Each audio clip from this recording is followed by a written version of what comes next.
Hello, എന്തൊക്കെയുണ്ട് എല്ലാവരും വിശേഷം? സുഖല്ലേ? അപ്പോഴേ ഞാൻ ഇന്ന് ഭയങ്കര എക്സൈറ്റഡ് ആണ്. നിങ്ങൾ ഏകദേശം എല്ലാവരും അറിഞ്ഞിട്ടുണ്ടായിരിക്കും റിയാദിലെ മെട്രോ സർവീസ് ഓപ്പൺ ആയിട്ടുള്ള കാര്യമല്ലേ? അപ്പം നമ്മളും തന്നെ ഒരുപാട് കാലമായിട്ട് വെയിറ്റ് ചെയ്തുകൊണ്ടിരിക്കുകയായിരുന്നു. 10 വർഷമായിട്ട് ഇതിൻ്റെ പ്രൊജക്റ്റും കാര്യങ്ങളൊക്കെ നടന്നുകൊണ്ടിരിക്കുകയാണ്. അപ്പോൾ കുറേ കാലങ്ങളായിട്ട് തന്നെ നമ്മൾ വെയിറ്റ് ചെയ്തുകൊണ്ടിരിക്കുകയാണ് റിയാദ് മെട്രോ ഓപ്പൺ ആവാൻ വേണ്ടിയിട്ട്. ഇന്ന് നമ്മൾ റിയാദ് മെട്രോ എക്സ്പ്ലോർ ചെയ്യാൻ വേണ്ടിയിട്ട് പോവാണ്. ഇതാണ് നമ്മൾ കയറാൻ പോകുന്ന മെട്രോ സ്റ്റേഷൻ. ഒരുപാട് മെട്രോ സ്റ്റേഷൻസ് ഉണ്ട്. നമ്മൾ മുറബ സ്റ്റേഷൻ എന്നാണ് കയറുന്നത് കേട്ടോ. ഇത് ചെറിയ സ്റ്റേഷനാണ്, വലിയ സ്റ്റേഷൻസ് വേറെ ഉണ്ട് കേട്ടോ. അപ്പോൾ നമ്മൾ മെട്രോ സ്റ്റേഷൻ്റെ അകത്ത് കയറിയിട്ടുണ്ട്. ഇനി എസ്കലേറ്റർ വഴി നമ്മൾ താഴേക്ക് ഇറങ്ങണം. ഞാനിവിടെ ശ്രദ്ധിച്ചിട്ടുള്ള കാര്യം എന്താ വെച്ച് കഴിഞ്ഞാൽ ഇവർ എത്രയോ താഴ്ചയിലാണ് ഈ ഒരു മെട്രോ റെയിൽവേ ട്രാക്ക് ഇവർ നിർമ്മിച്ചിട്ടുള്ളത്. കാരണം നമ്മൾ ഏകദേശം ഒരു 3 എസ്കുലേറ്ററെങ്കിലും, എൻ്റെ ഒരു ഓർമ്മ ശരിയാണെന്നുണ്ടെങ്കിൽ ഒരു 3 എസ്കുലേറ്ററെങ്കിലും നമ്മൾ താഴേക്ക് ഇറങ്ങിയിട്ടുണ്ട്. അപ്പോൾ അതിൻ്റെ ഒരു ഡെപ്ത് എത്രത്തോളം ഉണ്ട് നമുക്ക് മനസ്സിലാക്കാം. അങ്ങനെ ഏകദേശം നമ്മൾ കാർഡും കാര്യങ്ങളൊക്കെ കാണിച്ച് അകത്തേക്ക് കയറി. ഇനി നമ്മൾ ട്രെയിന് വെയിറ്റ് ചെയ്തുകൊണ്ടിരിക്കുകയാണ്. നമ്മൾ ട്രെയിന് വന്ന് ട്രെയിനിൻ്റെ അകത്തേക്ക് കയറിയിട്ടുണ്ട്. ഇതാണ് ട്രെയിനിൻ്റെ ഒരു ഉൾവശം എന്ന് പറയുന്നത്. നമ്മൾ ഈ ഒരു കയറിയിട്ടുള്ളത് ഏകദേശം മെട്രോൻ്റെ ഒരു സെൻറ്റർ പോർഷനിലാണ്.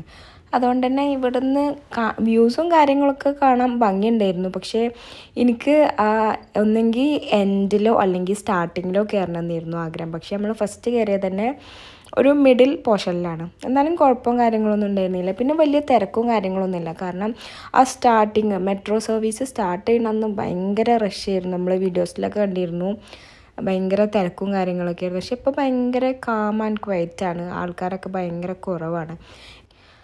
അങ്ങനെ ഏകദേശം നമ്മൾ ഇറങ്ങേണ്ട സ്റ്റോപ്പ് എത്തിയിട്ടുണ്ട്. ഇനി ഈ സ്റ്റോപ്പിൽ നിന്ന് നമ്മൾ വേറൊരു സ്റ്റോപ്പിലേക്ക്, അതായത് നമ്മൾ എയർപോർട്ടിലേക്ക് പോകുന്നുണ്ട്.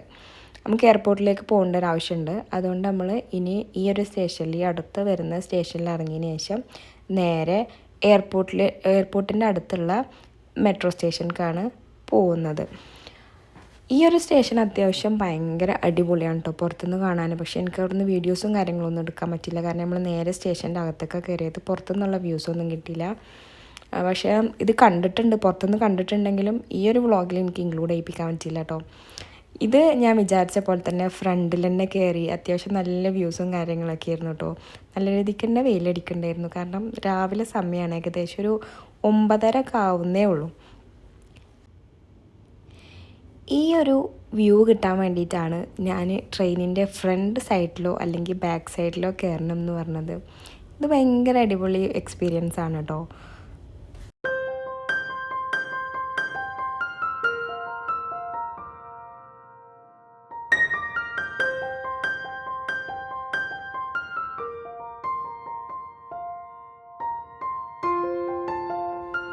അങ്ങനെ നമ്മൾ എയർപോർട്ടിൻ്റെ അകത്ത് എത്തിയിട്ടുണ്ട്. ഇനി നമ്മൾ ഇങ്ങോട്ടേക്ക് വരാനുള്ള കാരണം എന്താ വെച്ചാൽ നമുക്ക് ഇവിടെ നിന്ന് ഒരു കാറ് റെൻറ്റിന് എടുക്കണം.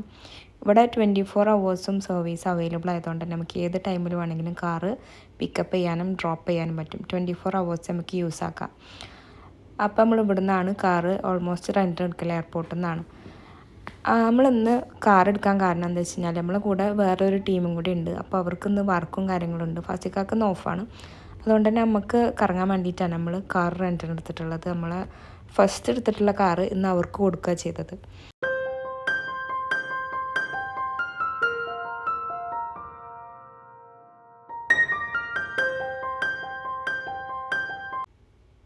ഇനി നമ്മൾ നേരെ പോകുന്നത് എൻ്റെ ഒരു ഫ്രണ്ടിനെ മീറ്റ് ചെയ്യാൻ വേണ്ടിയിട്ടാണ്. ആളിവിടെ ഫോട്ടോഗ്രാഫറാണ്. അപ്പോൾ ഒരു ചെറിയൊരു ഫോട്ടോഷൂട്ട് സെക്ഷനും കൂടി ഉണ്ടെന്ന്. അപ്പോൾ നമ്മൾ ലൊക്കേഷനിൽ എത്തിയിട്ടുണ്ട്. ഇവിടെ വെച്ചിട്ടാണ് നമ്മൾ ഫോട്ടോസും കാര്യങ്ങളൊക്കെ എടുക്കണം കേട്ടോ. ഞാൻ ഈ മുകളിൽ ആഡ് ചെയ്തിട്ടുള്ളതാണ് കേട്ടോ നമ്മൾ എടുത്തിട്ടുള്ള ഫോട്ടോസൊക്കെ. അപ്പോൾ നമ്മൾ ഫോട്ടോസും കാര്യങ്ങളൊക്കെ എടുത്ത് കഴിഞ്ഞ് നമ്മൾ തിരിച്ച് റൂമിലേക്ക് പോവാണ്. അപ്പോൾ എൻ്റെ ഫോട്ടോസൊക്കെ നിങ്ങൾക്ക് ഇഷ്ടമായോ? നിങ്ങളുടെ അഭിപ്രായങ്ങളൊക്കെ തീർച്ചയായിട്ടും കമൻ്റ് ആയിട്ട് അറിയിക്കുക. പിന്നെ നിങ്ങൾ റിയാദിലോ സൗദിയിലോ എവിടെയുള്ള ആൾക്കാരാണെന്നുണ്ടെങ്കിൽ നിങ്ങൾക്ക് വീഡിയോസോ ഫോട്ടോസോ അഡ്വർടൈസ്മെൻറ്റ് എന്തെങ്കിലും ചെയ്യണമെന്നുണ്ടെങ്കിൽ ഇവരെ കോൺടാക്റ്റ് ചെയ്യാം. ഞാനിവരെ ഇൻസ്റ്റാഗ്രാം ID ഡിസ്ക്രിപ്ഷനിൽ കൊടുക്കാം. അപ്പോൾ നമ്മൾ ഇനി നേരെ ഡെസേർട്ട് സഫാരിക്ക് പോകുന്നുണ്ട്. അപ്പോൾ നമുക്ക് റൂമിൽ പോയിട്ട് ഡ്രസ്സ് ചേഞ്ച് ചെയ്ത് ഫുഡൊക്കെ കഴിച്ചിട്ട് വേണം പോകാൻ. അപ്പോൾ ഇൻഷാ അല്ലാഹ് നിങ്ങൾക്ക് എൻ്റെ വീഡിയോസും കാര്യങ്ങളൊക്കെ ഇഷ്ടമായെന്ന് വിചാരിക്കണം. ഇഷ്ടമായെന്നുണ്ടെങ്കിൽ ലൈക്ക് ചെയ്യാനും എൻ്റെ ചാനൽ സബ്സ്ക്രൈബ് ചെയ്യാനും കമൻറ്റ് ചെയ്യാനും മറക്കരുത്. അപ്പോൾ ഇൻഷാ അല്ലാഹ് ഇനി അടുത്ത വീഡിയോയിൽ വീണ്ടും കാണാം. അതുവരേക്കും ബൈ.